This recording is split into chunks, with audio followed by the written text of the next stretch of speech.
I'm Simon from WhatCulture, and if there's one constant in the world of pro wrestling, it's the relationship between Brock Lesnar and Paul Heyman. And do you know why it works? Because in real life, the two are best friends. And that is just lovely. But as good as the two are together, it's stopping Paul Heyman from doing what Paul Heyman does best, which is elevating new talent up the ladder. So he needs a new client. Why? Here's why.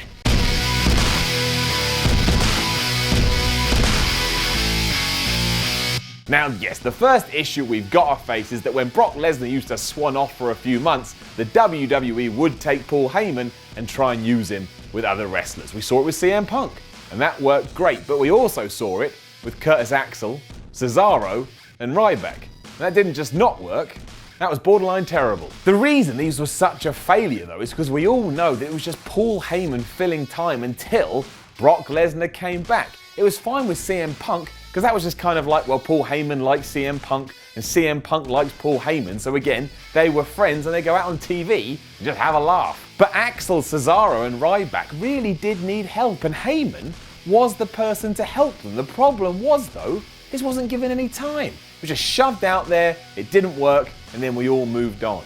This shit has got to be able to grow, man. I don't want Heyman to move away from Brock Lesnar. Far from it. I think if a pairing is working that well, you just keep them together forever. Just because it's professional wrestling doesn't mean we need to split everybody up. And that's what professional wrestling does. We just split people up because it's fun to split people up. But not using Heyman in other areas, specifically nurturing talent, is just wasting what Paul Heyman is. It would be like being Scrooge McDuck and not spending any of your money. Actually, no, that is what Scrooge McDuck does. And he just swims around in it instead. But that's not the point. Use Heyman in the right way, and Scrooge McDuck, go spend some of your damn cash. WWE needs to pick a rookie from its books that they see massive potential in and give that person to Paul Heyman. Now, I know there's backstage politics up the wazoo when it comes to the former ECW owner, but sometimes you got to ignore all that and focus on the greater good. There's no way that given enough time and given enough rope that the relationship wouldn't start to blossom and wouldn't start to work. And of course you need good stories and you need good angles. But I tell you this, even if you've got mediocre stories and you've got mediocre angles, because Heyman is with someone else, all of a sudden those stories and angles are better anyway. It's never been more clear that we need a Heyman to take on this sort of a role, especially because at the moment we're living in the world of the scripted promo. Now I have no idea what Heyman is or isn't told before he goes out there, but either way, he knows what to do to make it sound real. And half the problem with the roster is they go out there, they're reading from a script in their head, and they sound wooden. And you want to know why they sound wooden? Because they're being wooden, because they're not being themselves. It's all just memory stuff. If Heyman can move such negatives over to one side until the good is ready to come out, then we're not going to have these explosions when a wrestler does an interview and we all turn on them because it was terrible. I mean, I don't mean to point out the obvious, but I'm going to point out the obvious. Roman Reigns. There was a time, if you can believe it, where the former Shield member was cheered. He wasn't booed, he was cheered. Now a large portion of this was because he didn't open his mouth and because he wasn't being forced down anybody's throats, but that's not the point. If Heyman had been by his side after all this Shield breakup happened, I bet a lot of all of the nonsense would have been circumvented. Admittedly, that instantly suggests that Roman would have gone heel, a turn that would have helped him no end anyway.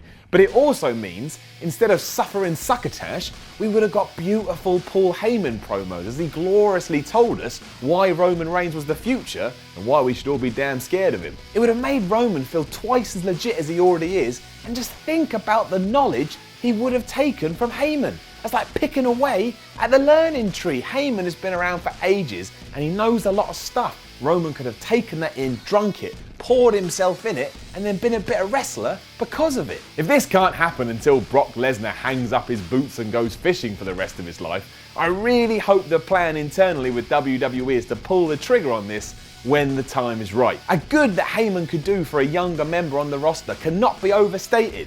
Hence why I keep stating it. It's not like there's anybody else like Heyman that can take this on. There are people that you can learn from, but Heyman is a unique beast and should be treated as such. And the best way to use him is to stick him with rookies, young people, people that need to learn. I know I've said that, but I'm repeating myself to make the point. Hell, I don't even care if you pick someone and say they're the new Brock Lesnar. They can come out and say that they're better than Brock, they're bigger than Brock, they've got more potential than Brock, they can do more suplexes than Brock. Brock ain't gonna care. He's gonna be on some riverbank somewhere looking for carp with all of his money. But the power of his name and the power of Heyman are exactly that. Powerful. We cannot just let them both walk off into the sunset and not utilize them for their strengths. Too many wrestlers flounder these days because they're thrown on TV too early, and then someone backstage goes, wait a minute, he's on TV. It's too early. It's ridiculous. You gotta hide the weaknesses and push the strengths. You know who used to say that? Paul Heyman. And he's been saying it since the dawn of time. Dinosaurs were roaming the earth, and then in the corner was Paul Heyman telling a T-Rex, don't try and pick up any boxes because you've got short arms, but just be well terrifying because that's what you're good at. I'm not saying you can just take Paul Heyman and put him with a Bo Dallas, and then all of a sudden Bo Dallas gets to the main event. But I am saying if you do that, Bo Dallas all of a sudden has more edge and becomes more interesting. And it does put him in a better position than he is now too.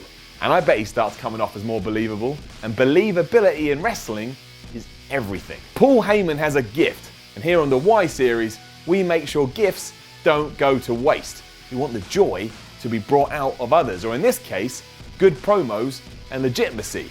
But both are fine. Now don't forget to comment below and let us know what you think about all of this. And then like, share, and subscribe. You can even come argue with me on Twitter, SimonMiller316. I'm Simon from WhatCulture, and I want Paul Heyman to manage me. No, I don't want that. That really would be a waste of time. But why can't he manage Neville? And before you're out there going, Neville in discuss, why not Neville? Why can't it be Neville?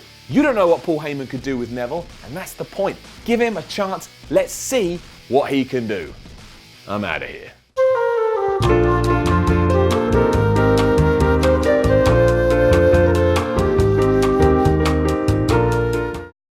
This Wednesday, live on IP-per-view, Delete WCPW. The Grand Samba plumber Cody Rhodes challenges the Mexican sensation El Ligero for the WCPW Internet Championship after the shocking scenes in London.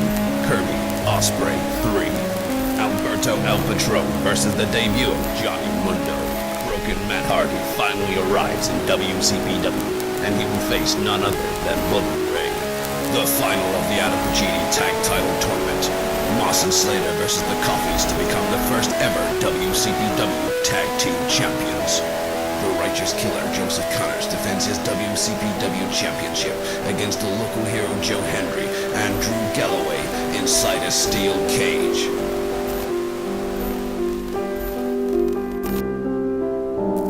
This Wednesday, 7:30, 2:30 Eastern, only on